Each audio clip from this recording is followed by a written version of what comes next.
Avatar Fire and Ash. This is a movie that, if you'd asked me a couple years ago, would I be really looking forward to the Avatar sequels?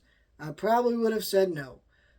Because I'll be honest, the first Avatar is a movie that I still don't really like that much. I've seen it multiple times. Saw multiple times back in the day when it originally came out, multiple times on a home video, multiple times in the theater when they did the re-release. And I enjoyed it every time I watch it. It's not a bad movie, but obviously, because I wouldn't watch it that many times if it was a bad movie, you know what I'm saying? But when the second one came out, it really made me realize why I didn't connect with that movie so much. That movie was a movie that was all about the world and introducing us to all this stuff. And it didn't really give me anything to connect to. And the second movie gave me this family and this story that I really connected with. The emotions were special. I thought it was just really strong. And I really loved that movie. So much so that I saw it 8 times in the theater and a ninth time when they re-released it. So when it came to seeing this one, I knew I had to do it.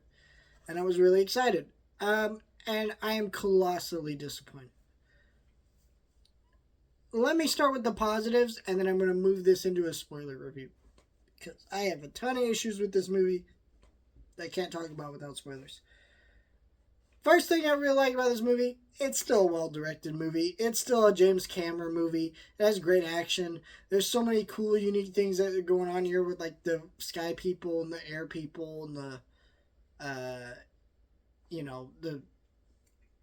the water people and all that stuff going on at the same time in these massive battle scenes. Very cool. This movie is darker than the last movie, and there's a lot of really powerful stuff about characters dealing with grief and trauma from some of the stuff they experienced in the last movie, and learning to heal and become closer as a family and love each other. And I really love that stuff. And the score to these movies are just really good. I don't feel like that gets talked about enough because they're not the kind of scores that you're really going to want to listen to outside the movie, but in the movie, they really do elevate it and really make it work. Visuals, of course, are gorgeous. Don't really need to talk more about that. I mean, I can say and praise the visuals all day, but it's really the story. And that's really all I have to say for positives. If you like the Avatar movies, I'll say this before I move into spoilers. You should go watch this movie. You are going to like this movie. It's not a bad movie. Spoilers now. I was so disappointed with this movie because there is so much going on here. It is fucking absurd and none of it is properly fleshed out. That's not the biggest problem with this movie. First of all, this movie is not Avatar 3. It is Avatar Part 2 of Part 2. Like, it felt like if this is just like I watched Part 2 and then I pressed play on the extended cut on the second disc and the movie kept playing. That's what this movie feels like. And that's both a plus and a negative because you feel like, okay, the substance with the family dealing with the grief, I expected that.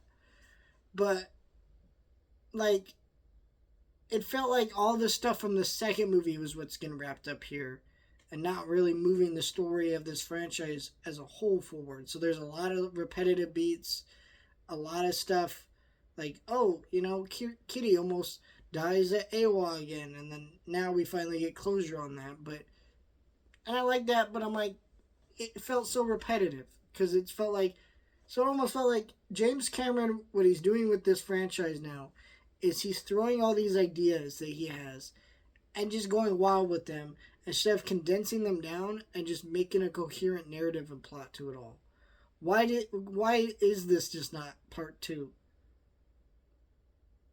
Because because so much of this movie just does not need to be here. The fire people, like, I understand what he's going with the fire people, but like, it didn't feel like that was probably fleshed out in the narrative, and it was really weird. I understand what they were going with it, but it wasn't probably fleshed out. Then you got stuff like that. I really like the stuff with Quaritch, having kind of like a redemption arc. That stuff was like, all right. but I mean, the air people, like, why are we doing this? Why are they in the movie? Because they do nothing in the movie. It's just like all these ideas that are all over the place. It made them, and the thing is, this movie's not that longer than the other Avatar movies, but it felt longer than the other Avatar movies because there was way too much happening and not enough condensing shit down. That air people stuff should have like cut out of the fucking movie. Never fucking happened. Just flat out.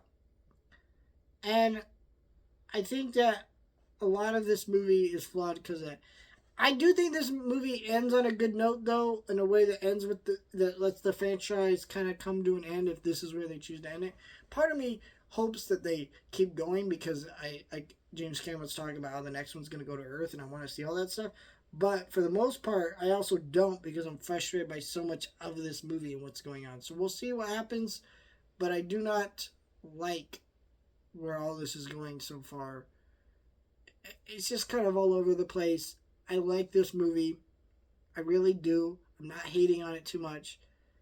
But it is definitely a disappointment for me. This was a movie that I was not going to say it was my most anticipated movie of the year, but it was definitely a movie that I was hyped up and ready to go see. And just watching it, it just did not work for me.